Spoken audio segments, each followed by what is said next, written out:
ఎన్నికలు అయ్యాయి, ఫలితాలు కూడా వచ్చాయి, ప్రభుత్వాలు కూడా ఏర్పడ్డాయి. ఈ మధ్యకాలంలో 20 రోజుల్లో కొన్ని పరిణామాలు చూడడానికి కొద్దిగా బాధాకరంగా ఉన్నాయి. ప్రజాస్వామ్యంలో అలాంటి పరిణామాలు ఉండకూడదని కోరుకుంటున్నాం. అయితే మరి అప్పుడు ఇంతకు ముందు జరిగాయి కదా ఒకటి రెండు, అందుకే ఇవి జరుగుతున్నాయి కదా అని అనుకుంటే, ఆ జరిగాయి కాబట్టే అలాంటివి ఒకటి రెండు సంఘటనలు వచ్చి ప్రజలు దాన్ని అంగీకరించదు కాబట్టే ఈ రోజు మళ్ళీ ఈ రకంగా మీ ముందుకు వచ్చి ప్రెస్ కాన్ఫరెన్స్ పెట్టడం అది సమంజసం కాదు. ఎందుకంటే ప్రభుత్వాలు ఏర్పడిన ప్రభుత్వాలకి ప్రజాస్వామ్యంలో ఎన్నో అవకాశాలు ఉన్నాయి, ఎన్నో హక్కులు ఉన్నాయి. అలాగే సైమల్టేనియస్ గా సామాన్య ప్రధానికానికి కానీ ప్రజలకు కానీ వాళ్ళకు కూడా అదే హక్కులు సైమల్టేనియస్ గా ప్రజాస్వామ్యంలో ఇచ్చాయి.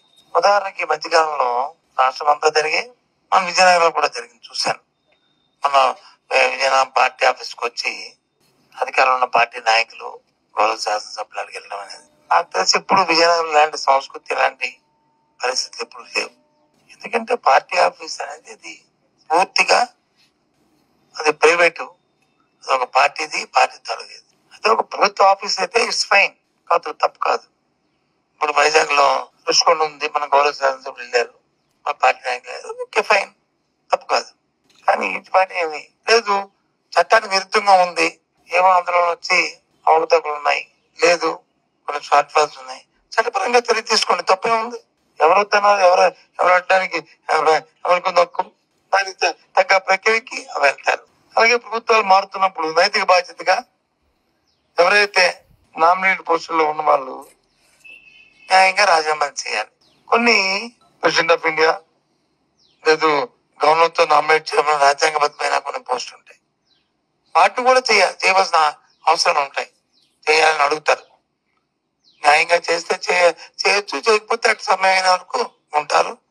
వాళ్ళు ఏమైనా అవతవకలు చేస్తే అవకతవకల మీద ప్రభుత్వాలు వచ్చి ఎంక్వైరీ చెప్పి చర్య తీసుకోవడం అది పరిపాటి. ఇప్పుడే కాదు, స్వతంత్రం వచ్చిన దగ్గర మన రాష్ట్రం ఏర్పాటైన దగ్గర నుంచి కూడా కార్యక్రమాలు జరిగాయి.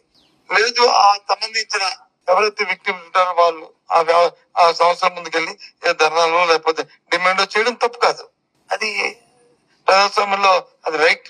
కానీ ఎన్నుకోబడిన నాయకులే వెళ్ళి ఒక దౌర్జన్యపూరితంగా కనిపిస్తున్న నేపథ్యాలు చేయడం అనేది అది సమంజసం కాదు. ఇలాంటి ట్రెడిషన్ ఇది రాబోయే కాలానికి ఇది మంచి సాంప్రదాయం కాదు. ఇది దయచేసి సమయం పాటించుకుంటూ అధికారంలో ఉన్న పార్టీ పెద్దలు కూడా సలహా సూచనలు ఇస్తూ సాంప్రదాయాన్ని బద్ధంగా వెళ్ళేటట్లు చేయాలనేది నా తాలూకా కోరిక.